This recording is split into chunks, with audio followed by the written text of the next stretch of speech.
ಇಂದು ಇಲ್ಲಿ ಭಾರತಾಂಬೆ ಭಾವಸುಧೆ ಸಂಸ್ಥೆ ಮತ್ತು ಹೊನ್ನಾಳಿ ಹಿರೇಕಲ್ಮಠ ಈ ಎರಡೂ ಸಂಸ್ಥೆಗಳ ಸಹಯೋಗದಲ್ಲಿ ರಾಷ್ಟ್ರಮಟ್ಟದ ಪ್ರಥಮ ಸಾಹಿತ್ಯ ಹಾಗೂ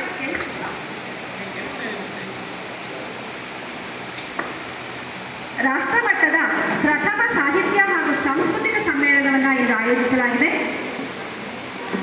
ಜೊತೆಗೆ ಆಧುನಿಕ ವಚನಕಾರರ ವಚನಗಳನ್ನು ವಾಚನ ಮಾಡುವಂತಹ ಒಂದು ಕಾರ್ಯಕ್ರಮವನ್ನು ಕೂಡ ಇಲ್ಲಿ ಏರ್ಪಾಡು ಮಾಡಲಾಗಿದೆ. ಆಹ್ವಾನ ಪತ್ರಿಕೆಯನ್ನು ನೋಡಿದಾಗ ನನಗನ್ನಿಸಿದ್ದು 12ನೇ ಶತಮಾನದಲ್ಲಿ ವಚನಕಾರರು ಅಲ್ಲಮ ಪ್ರಭುವಿನ ನೇತೃತ್ವದಲ್ಲಿ ಅನುಭವ ಮಂಟಪದಲ್ಲಿ ಕುಳಿತು ವಚನಗಳನ್ನು ರಚನೆ ಮಾಡ್ತಾ ಇದ್ರು, ವಚನಗಳನ್ನು ಹಾಡ್ತಾ ಇದ್ರು.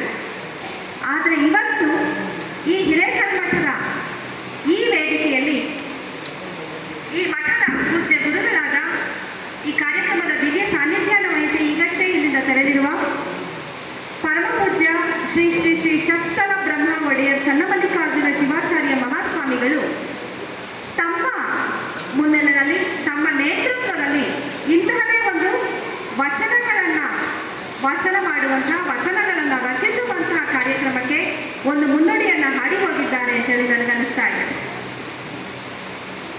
ವಚನಗಳು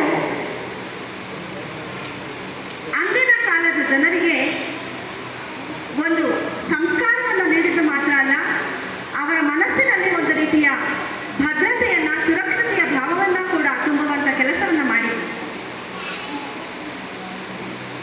12ನೇ ಶತಮಾನದಿಂದ ಇವತ್ತಿನವರೆಗೂ ಕೂಡ ವಚನಗಳು ಜನಮಾನಸದಲ್ಲಿ ಸುದೀರ್ಘವಾಗಿ ನೆಲೆಸಿರುವ ಕಾರಣದಿಂದಾನೇ ಇಂದಿನ ದಿನಗಳಲ್ಲೂ ಕೂಡ ನೂರಾರು ಜನ ವಚನಕಾರರು ವಚನಗಳನ್ನು ರಚನೆ ಮಾಡ್ತಾ ಇದ್ದಾರೆ.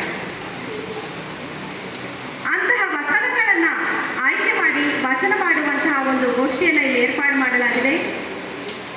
ಈ ಕಾರ್ಯಕ್ರಮದ ಅಥವಾ ಈ ಸಮ್ಮೇಳನದ ಸರ್ವಾಧ್ಯಕ್ಷತೆಯನ್ನು ವಹಿಸಿರುವಂಥವರು ನಮ್ಮ ನಾಡಿನ ಹಿರಿಯ ಕವಿಗಳು, ಸುಪ್ರಸಿದ್ಧರು, ಹಲವು ಬಗೆಯ ಪ್ರಶಸ್ತಿಗಳನ್ನು ಸ್ವೀಕಾರ ಮಾಡಿರುವ ಅತ್ಯುತ್ತಮ ವಾಗ್ಮಿಗಳೂ ಆದ ಕವಿ ಜಯಪ್ಪ ಹೊನ್ನಾಳಿಯವರು. ಅವರ ಮಾತುಗಳನ್ನು ನೀವು ಮುಂದೆ ಕೇಳಲಿದ್ದೀರಾ.